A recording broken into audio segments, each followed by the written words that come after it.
A questão mais aí é a altitude, né? A possibilidade de fazer 2 jogos na altitude. Se bem que, sinceramente, não sei se o Strogoff vai passar pelo Penharol. O Penharol está até bem melhor do que nas últimas aparições dele, né? Ganhou do Atlético Mineiro, Isso. conseguiu a classificação. O Penharol, nos últimos anos, nem passava da fase de grupos sul-americana, fazendo papelão, vinha muito mal. O Nacional que tinha conseguido fazer algum brilhareco aqui ou acolá. Os dois se classificaram dessa vez, né? E o Penharol, acho que foi até muito bem, com o Diego Aguirre de técnico. Isso.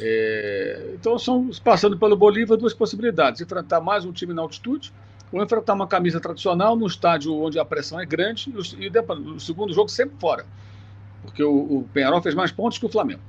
Então, o Flamengo é segundo, o Penharol é segundo, mas se os dois se enfrentarem, o Flamengo vai decidir fora também. Então, fica muito aí forçado a conseguir sempre resultados favoráveis, bons resultados no Maracanã, para ter o mínimo de conforto fora, tanto quanto qualquer adversário. E o Grêmio seria a única vantagem em relação à condição normal, é que o Grêmio não pode jogar em seus domínios, né? Então é um Grêmio que vai ter que jogar no Couto Pereira, onde vem jogando, ou algum outro lugar, diferente de jogar no seu estádio, né? E também é um time que está retomando agora o jogo. Vai jogar contra o Flamengo quinta-feira, está retomando agora as atividades muito recentemente. Agora, até agosto, muita coisa vai acontecer, né? Muita coisa vai acontecer. Eu acho que o Flamengo não pode reclamar, não. Podia ser muito pior pegar Palmeiras, Atlético Mineiro de cara. Depois da campanha ridícula que o Flamengo fez na fase de grupos, e ridículo é pouco, hein? Uma palavra, é quase um elogio chamar de ridículo aquilo lá. Não dá para reclamar, não, cara. Pô, acho que deu até sorte, porque são times que têm essa questão da altitude, mas são times que não são tão desafiadores tecnicamente quanto outros que o Flamengo poderia pegar de cara. E aí tem sempre a possibilidade. Se fizer um bom jogo no Rio, um placar minimamente elástico, né? E assim, o jogo contra o Bolívar, o Flamengo não jogou bem, não estava completo. Agora é outra mobilização, o outro lado da moeda. Não esperem o Bolívar todo faceiro atacando o Flamengo, querendo subir marcação. Eu acho que não. Acho que vai ser um time muito mais cauteloso, que vai ao Rio de Janeiro para perder de pouco e resolver em casa. Então, o cenário vai ser diferente, creio eu, nos dois jogos. O Bolívar vem mais estratégico, mais preparado, de uma outra forma, porque já estava com a primeira colocação já praticamente assegurada quando foi ao Rio de Janeiro e perdeu de 4-0. E o Flamengo acho que vai mais arrumado também, mais completo, mais inteiro e mais preparado, né, para a altitude, sabendo como foi o jogo anterior. E se tiver um outro jogo, mais ainda, né? Ciente dos efeitos, como cada atleta reage na altitude, tem tudo isso aí que você, indo mais vezes lá, em tese, você tem uma possibilidade melhor de analisar todos os prós e contras e fazer uma atuação melhor. André, acho que ficou de bom tamanho? Ficou porque o Grêmio é um time meio imprevisível, né? Em Libertadores e tal, em confrontos com o Flamengo, já teve grandes derrotas, grandes vitórias contra o Flamengo. Agora, ter que jogar na altitude 2 vezes, se for o caso, vai ser brabo, né? E o Penharol, o Flamengo nunca ganhou em Libertadores, né? Negócio maluco. Também não se enfrentaram tantas vezes assim, mas o Flamengo nunca ganhou do Penharol. Bom, vai ser a primeira oportunidade de quebrar isso, né? Se caso seja o adversário. Cara, o Flamengo tem que passar primeiro do Bolívar, cara. Depois do ano passado, cara. Porque ano passado, sinceramente, mesmo com todos os problemas, eu achei que o Flamengo fosse se classificar, porque o time do Olímpia era muito ruim. Mas muito fraco. Quando fez 1-0, então, na minha cabeça, assim, foi meio que, bom, acabou. Agora pensar no Fluminense e tal, mas aí o jogo foi andando do jeito que foi caminhando. Eu falei, cara, não é possível que vai acontecer isso, e aconteceu. Então eu acho assim que o Flamengo tem que focar totalmente no Bolívar, e a gente já sabe, né? O Bolívar não vai vir aqui de peito aberto, assim como o Flamengo não vai todo desfalcado para lá, ou seja, não tem nada a ver com que... praticamente não tem referência os jogos da fase de grupos com o que vai acontecer no confronto das oitavas. São outros 2 jogos, jogo só em agosto.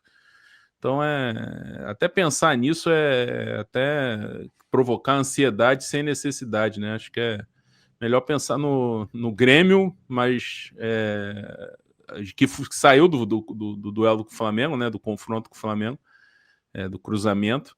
Pensar no Grêmio na quinta-feira. É o que tem de realidade, porque pensar em Libertadores só em agosto, a gente pode falar aqui e tal, em projeção, e tal, mas é loucura pensar, porque agosto tá muito longe ainda. Longe demais, né? Nossa, vai É. acontecer muita coisa, não tem a menor condição. Né? Devem ser outros times, inclusive, né? Janela. Exato.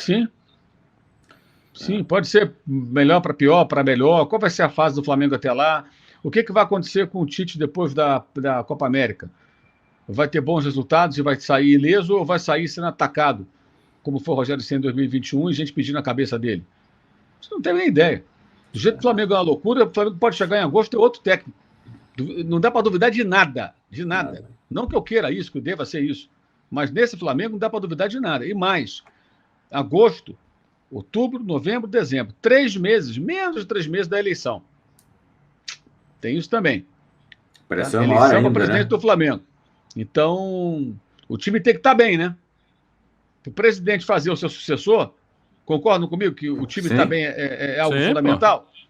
Então, tem muita coisa para acontecer. É muito difícil prever qualquer coisa nesse cenário. E o cenário político também é muito definido. O Maurício Gomes de Matos é candidato, ele que já se desligou dessa gestão. O BAP, que faz parte da gestão, não é oficialmente apoiado pelo Landim, mas é candidato. O Duns também vai se candidatar, o que tudo indica, se especula que o Landim vai apoiá-lo. Talvez o Landim não apoie ninguém publicamente, faça um apoio velado, né? Talvez o Landim possa ter aí opções, né? Ganhando um, ganhando o outro, ele está ali próximo. Me parece muito claro que a ideia é ele ocupar algum cargo ou na presidência do Conselho de Administração, ou do Conselho Deliberativo, enfim. E não se surpreendam se acontecer no Flamengo algo parecido com o que houve no Corinthians, que seria o Flamengo comprar o terreno do gasômetro, ter um outro presidente e o dirigente encarregado de cuidar de tudo que envolve o estádio vir a ser Rodolfo Landim, mesmo não estando na presidência, ocupando uma vice-presidência de planejamento, algum outro cargo. Ele já foi vice-planejamento na gestão lá atrás do Bandeira de Melo, no início de toda essa reformulação.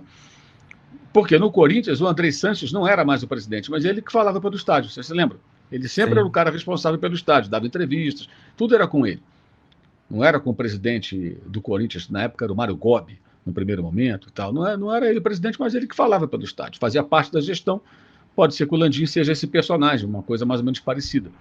E aí o que muita gente acredita, que me parece um raciocínio mais do que óbvio, ele fica 3 anos numa situação como essa, se candidata a presidente depois de 3 anos, e ele inaugura a fita lá, corta a fita de inauguração do estádio, porque a construção de um estádio levaria 5, 6 anos, então seria no final do mandato, não desse próximo presidente, mas do outro.